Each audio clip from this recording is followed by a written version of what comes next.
Subtraction of values is a funny thing. It's like eating a bar of chocolate. Once you have the first bite, it's hard to resist the next one. The first bite I had was the annihilation of the image of God. I was 13, sitting on the staircase of our home terrace, looking at the cloudy sky and wondering why my mother had just died of terminal illness. I remember thunderstruck and rain. My aunt came to me and said, "You see, even God is crying for your mother." I remember thinking to myself, that's not God crying, that's just rain and thunder. After all, why would God cry for my mother? Why would he take her away and cry afterward? Shouldn't God be happy? That didn't make sense to me. Other things started making less sense to me. You see, my mother's death changed me, fundamentally. It exposed many truths to me, and sudden exposure to truth is rarely a pleasant thing. For starters, I could not go back to the idea that God is somehow watching over us. Together with his angels and saints, my mother had prayed to them, and she had been a moral, good-hearted person throughout her entire life. She did everything according to the books, and yet she died of terminal illness. I asked myself, why? And ever since that moment, my life consisted of asking those whys. Why are we here? Why do we die? Why do we die the way we die? What happens when we die? Why does it seem that our world runs on randomness? What is the purpose in randomness? If it is by design, then who designed it? God? What does that say about God then? And when I asked, the answers other people gave me made little to no sense. Later, I realized that I wasn't interested in the answers. I was interested in explanations behind the answers, the whys behind the whys. If you profoundly think about these whys, the more you dig, the more absurd it gets. The way I see it, there are two ways you can go about this. You can, like Kierkegaard, take a leap of faith and give yourself to the idea that transcends you. It can be a religion, philosophy, ideology, community, person, profession, you name it. You embody it, blend with it, devote your life to it. But this path is not for everybody. They call it a leap of faith for a reason. You have to step out of your shadow, move forward, and make that jump across the pit of absurdity. But I couldn't make that leap of faith, for I lacked faith. Absurdity will bug you, and you will, instead of jumping over this pit, jump right in. This path promises no salvation, redemption, or happy ending. You will not attach yourself to religion, philosophy, ideology. All those things require faith, an act of belief. Without it, you will be alone, scared and disoriented, like a child abandoned by parents. You will subtract until there's nothing left but your own conscious attention. Stripped of everything, you will see that the truth, purpose, and meaning you are trying to grasp transcend you. Now I know that that's not a really comforting idea, but I'm not here to comfort you. I'm not here to tell you that everything will be fine, that things will get better, that there's a light at the end of the tunnel. I can't promise you those things. Perhaps I would promise if I believed, but I don't. You probably feel like Sisyphus, pushing that rock uphill, only to find it roll downhill when you finally reach the top. And you know what? It makes sense that you ask, well, what's the point then? What is the point of pushing that rock if you know the outcome? Why even bother? Well, I'll tell you why I bother.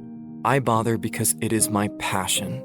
In some weird way, I laugh at my fate and everything life ever threw at me. I didn't laugh at the time, but now see that the most tragic experiences were also the most profound ones.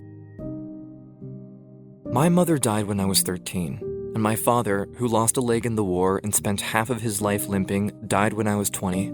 Perhaps your life has been kinder to you. But you too experienced your fair share of pain, did you not? Now, I don't know about you, but I don't regard those things as meaningless. Do you? The things that happened to you, every drop of tear, hurt feeling, broken bone, spasm, therapy, doubt, were those things meaningless too? Was it all for nothing? Perhaps you see these experiences as unfair, sad, or destructive. I see them as necessary.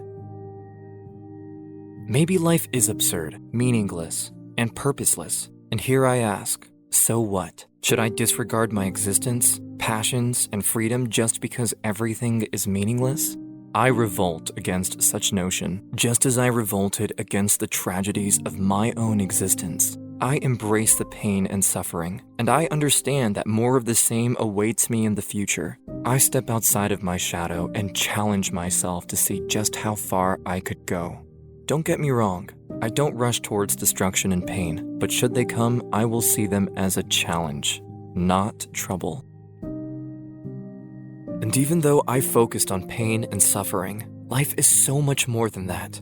We are hardwired to remember tragic events because they shock us, paralyze us, and hit us where it hurts most. But even hardwiring can be rewired, for our minds have the power to do that. By stepping forward and out of the shadow, you are entering a realm of infinite possibilities. And who knows, perhaps you will be fortunate enough to find love, have friends and family around. The load you are pushing uphill will not be just for you, but for them too. And you will be able to share some of that load with them and help them carry theirs when tragedy finds them. And if fortune doesn't bestow you, and if you obtain none of those things, then other merits of existence, whether you see them as good or bad, will find you, or you'll find them. If you ask me, carrying no load is much worse than carrying a heavy load. The rock I'm pushing uphill is my passion. Despite all the pain, sweat, and tears, I choose to push it, though at times I do indeed despise it. The way I look at it, my life wouldn't have any meaning or value if I let that rock slide. And though I cannot predict whether winds will help or work against me, I still choose to push it. If the wind helps me, I'll be grateful. And if it blows in the opposite direction, it will only motivate me to push harder. It is a challenge, not knowing in which direction the wind will blow. But if you ask me, that just makes everything even more interesting. So I ask you to pick up the load, yours or of those around you. If you haven't already, I suggest you start small. You don't have to like it, and you probably won't, but that can change with time if you allow it. And if you stumble on your way up, fall on the ground, and that rock crushes the bones in your arms as it rolls downhill, perhaps those around you will catch it.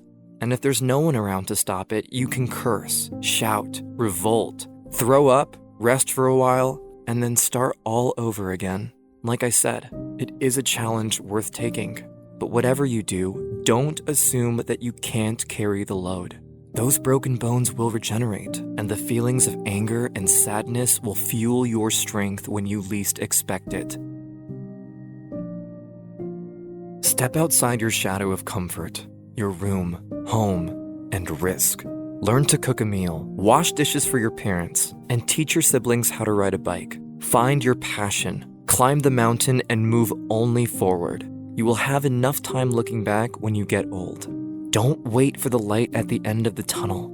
Carry a torch with you. Don't wait for redemption. Redeem yourself here and now. Don't search for meaning. You already are it. If you do that, you will eventually reach the top, your burden alongside you. And when your clock finally ticks, when that rock starts rolling downhill, give it an extra push with a big smile on your face and laugh, even if there's no one there to share that laughter with you.